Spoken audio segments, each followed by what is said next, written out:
फैयै फैयै बिथाङा लास्ट मुहुर्तआव आफादखौ फोजोबनायनि मोनसे षड़यन्त्र बिथाङा खालामदोंमोन।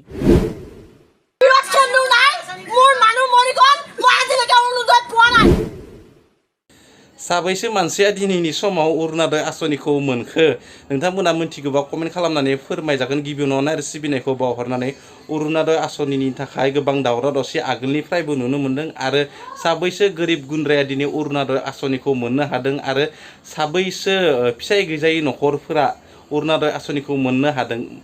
मिथिनाय बायदिबा 17 लाख गासै सुबुंनो आसामाव अरुणोदय आसनिखौ होनाय जादों। बेखौ आं फोरमायाखै, बेखौ CMआ फोरमायो मालाबा मालाबा।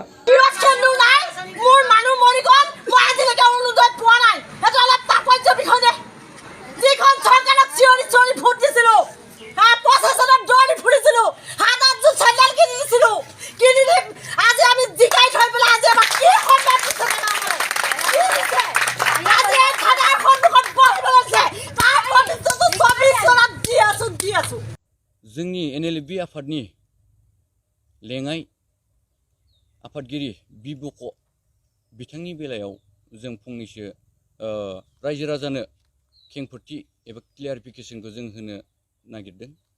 माब्लाबा बिदिनो जोंनि केम्प कम्पाउन्ड सिङाव जोंनि लिडारफोरा काउन्सिलनि दैदेनगिरिफ्रा सोरबा सेंग्राफोरजों जमायै रायलायोब्ला बिथाङा बेखौबो गाज्रि नोजोर होयोमोन।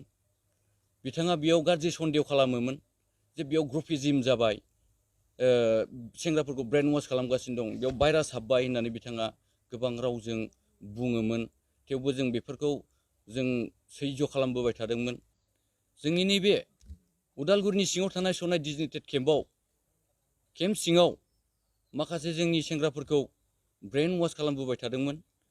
जौ लोंहोनानै लिडारफोरखौ रायनांगौ, लिडारफोरखौ सोरखौबा दानस'नानै खर'खौ लानानै थांनानै थानायाव हैनांगौ, बिसिमहालागैबो बिथाङा बिथोन होबोदोंमोन।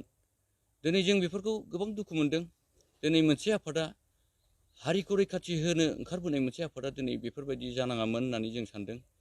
सासे दैदेनगिरियानो बेबायदि खालामोब्ला भबिष्यतआ जोंहा मा जागोन, हारिया जोंहा मा जागोन, जों गोबां बाथ्रा जों सावरायबोनो गोनां जादों। काउन्सिलाव जे चेयारमेननिफ्राय लानानै माखासे काउन्सिलनि दैदेनगिरिफोर दं, बिसोरजों सावरायग्रा मुंग्रोआ माखासे उदालगुरिनि मावथिफोरखौ लानानै बिथाङा सरकारजों गंग्लायहैग्रोनो बा माबा मोनसे सावरायनानै मोनसे सलुसन लाबोनो थाखाय बिथाङा सिद्धान्त लादोंमोन, थिरांथा लादोंमोन। दिनै जों बेखौ नेवसिदों। मानोना जिहेतु जोंहा क'क्राझारावबो केम्प दं, चेयारमेननिफ्राय लानानै गोबां दैदेनगिरिफोर दं, बिसोरजों सावरायालासिनो जों बोरै फोजोबनो हानो। आरो जोंहा हारिनि माहारियारि गोबां आफादफोरनि दैदेनगिरि दं, बिथांमोनजों जों सावरायालाबानो जों आफादखौ बोरै फोजोबनो होननानै जों मोनसे सानखांनाय फैदों, जों सावरायलायदों। जोंहा मावनो गोनां बहुद खामानि दं। जोबथेसालियाव दिनैसिम फाउन्डार अफ प्रेसिडेन्ट नाब्ला सार बिथांजों लोगोसे गोबां दैदेनगिरि आरो मावथि लोगोफोर बिथांमोना दिनैसिमबो जोबथेसालियाव दं। बिथांमोननि सायावबो जोंहा गोबां मावनो गोनां, साननो गोनां खामानि दं। माखासे आरो जोंहा सिमा बारायनायनि एरिया एक्सटेनसननि बेलायावबो जोंहा साननांगौ दं। जायफोरा हारिनि थाखाय जिउ बावलांबाय, दिनैसिम बिथांमोननो अनसुंथाइ होनो गोनां, दिनै बेखौबो होफुङाखै। बिथांमोननि सायावबो जोंहा साननो गोनां एबा मावनो गोनां जोंहा खामानि दं। दिनै बै समस्याया समाधान जायागारालाबानो जों दिनै बोरै अकस्मात जों बेबायदि आफादखौ फोजोबनो बा आफादखौ डिसबेन्ड खालामनो जों आसरित, जों सिन्था खालामनाय फैदों।